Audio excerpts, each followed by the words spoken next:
Okay, our today's question or interview question is breadth first search. Now, this coding challenge is pretty basic and it's really important you have a grasp on in order to solve more difficult, harder questions. So let's do it. What we're tasked to do is to create a function that accepts a root node. Like in this example, this would be node 8.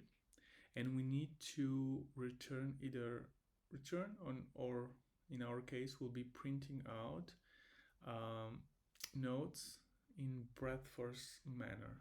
So the result would be we will be printing A, B, C, D, E, F, and G in this order, right? So we'll be first going through each layer and printing out. This is basically how breadth first search works, right? Yeah, and let's just go to code and see how this looks and talk about time space complexity and all that jazz. So let's have a function BFS that accepts root element. And for that we need to construct our root. So this can be so node A that has children, so node B. So let's just construct this tree. Node, we have node C, okay, and node B also have 3 children, so node D, just this guy, node E, and lastly node F. So we're done with node B, and node C has 1 child. Let's do it. Node G, like this, right?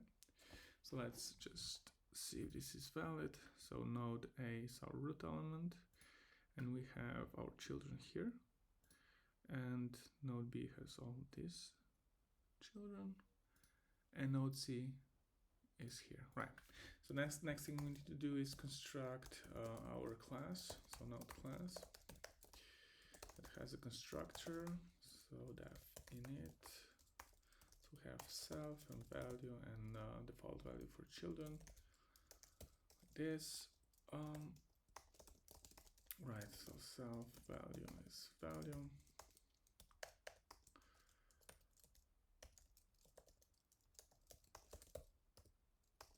Cool.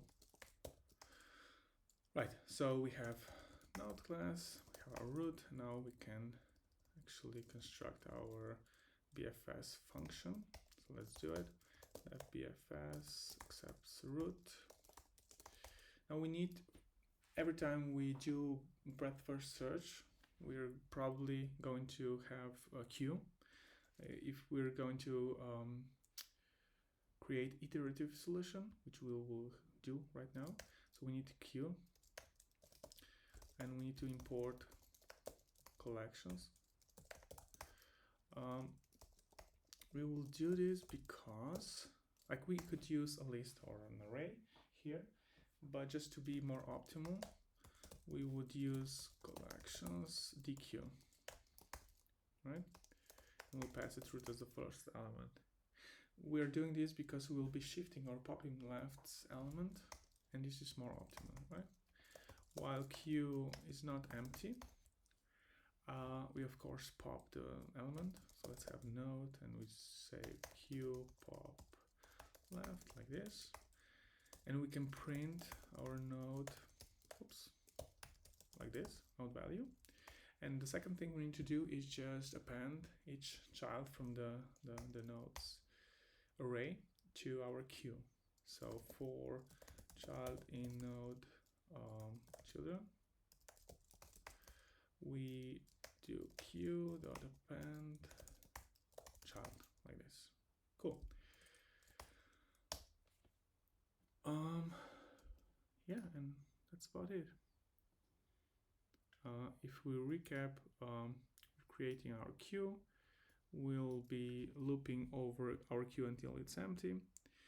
and we're adding our so we're popping left node always and printing the value. After we're done this, we just append at the end of our queue the children, right? And that's how we're able to pass our nodes row by row, right? Like this. And if we run the code, we should get result A, B, C, D, E, F, G, which we do. That's great. Okay, so that's all for today. See you guys next time. Bye.